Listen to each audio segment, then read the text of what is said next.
Okay, so with correcting the puppy behaviors with the biting, we want to correct it as it happens. So I have what I call correct and redirect.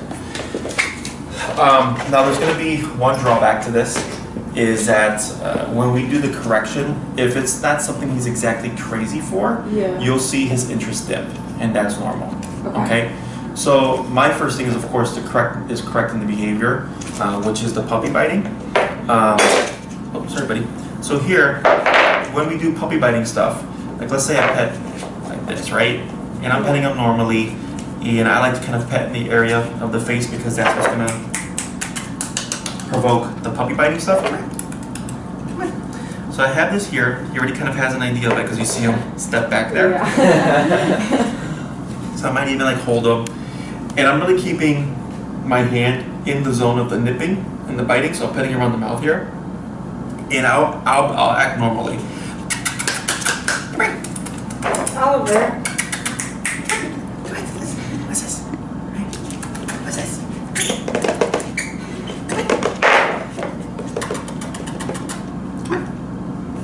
He's scared of the bone when it's on the wood. Is it? Okay, so I'll put it back here. Let's try this. Okay. So, because what I'm really concerned about is more so the nipping stuff. Yeah. So as I'm petting here, as soon as I feel his mouth on me, I stop moving my hand. I'm not a fan of the ow.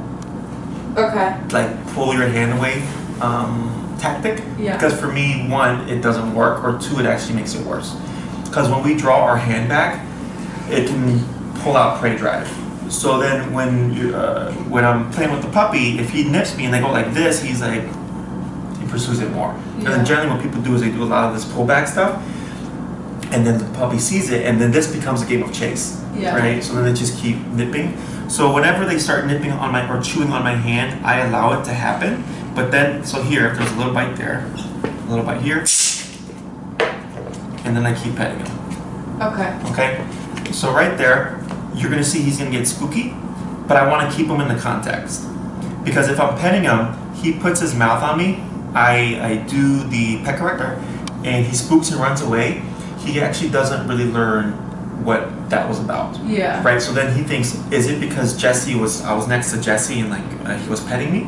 Or is it because I put my mouth on him? Right? So I want to keep him in the context, because also I don't want the dog to practice avoidance behavior all the time. Avoidance behavior is good in certain contexts, but in this one, of course, I want him to understand like being next to me isn't scary. Right? So I continue petting him. I continue being normal. I don't, of course, console him or anything if he gets spooked. I just act like nothing happened, right? So then I keep petting him. So then he goes, okay, Jesse was petting me. This sound came out of nowhere. I didn't like it. I tried to run away from it. Jesse is keeping me here, and he's still petting me, but nothing's happening. Right? So here a little bit of teething, and then I go back to petting. Okay? So then here, I keep him in the context. I come back to the mouth area. And then what you'll start to see, like when they really understand the concept, is instead of biting you, he's gonna lick you. And right when I said it, he started licking me. He started licking my hand. So this is the first step to correcting puppies that I do, especially these little guys. But I see it all the time. You know, when they're biting you, that's natural to them. That's how they play. It's how they communicate. It's how they establish boundaries. So if he was playing with another dog, like one of my own dogs, he would be like teething on them, grabbing their ear and stuff. He does that to my neighbor's dog. Does he? Okay. So at some point, your neighbor's dog may think to itself like, you know what, I know you're a puppy, but I don't like this anymore. And you'll see a nip, right? It doesn't mean your neighbor's dog's aggressive. It's a correction. Okay.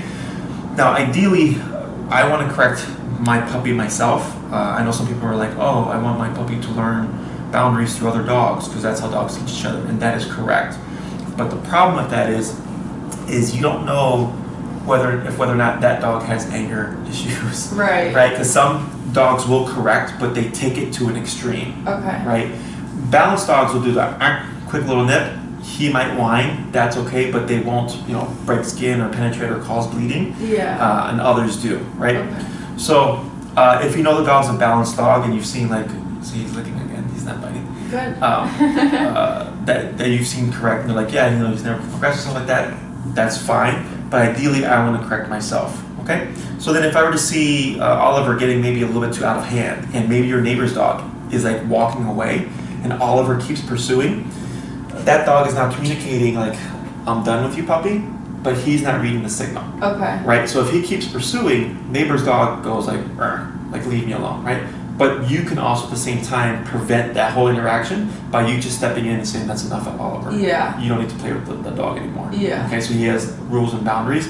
Because what ends up happening with these little guys, and especially these little guys, is that people think they can't tell them no, and that's why they end up crazy. Yeah. Right? They're yapping at everything, they just don't stop, they're like jumping on everybody. Like I've literally come into homes where little guys like him are running around for like an hour because they're so excited. Yeah. And it looks cute, but it's actually very unhealthy mentally. You know, imagine just being wired for that long. Time. You know? So then here, you know, since I'm more concerned about the nipping and stuff, you know, he's not going for my hand. So Oliver probably has like the devil's hour, or this where you get the zoomies, where you see him like he's really just like rowdy and stuff.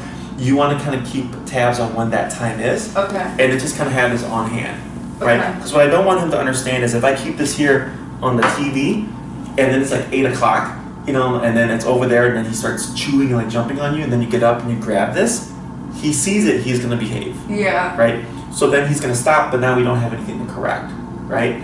So then at 7:45, 7:30, I have this, it's like tucked in the couch next to me, or it's right there beside my hip, and then Oliver comes, he starts jumping on you, starts nipping at you, I just grab it, he stops, and I go back to watching TV. Okay. Okay? Because we want him to understand, of course, it's his behavior. Yeah. Right? And then what you'll start to see is all that stuff starts to subside because it's an automatic correction. Yeah. Okay? Now, in regards to what you're saying, like I don't know how to redirect him towards a bone or anything. Mm-hmm. If I have something like let's say with this antler here, if I present it to him, and there's like some slight interest there, but not a whole lot, right? So he chews on a little bit. Like this is okay. Then he bites it. Yeah. Right. So this I don't want to correct because this is actually what I want him to do. So then here, this is what I call the corrector redirect that I mentioned earlier, is that when I present something, if they start biting my hand, or if they're biting my hands as I'm going to give them something, I want to correct the behavior first and stop it, and then I give them this to redirect them. Okay. Okay? So then there, he's on my finger again.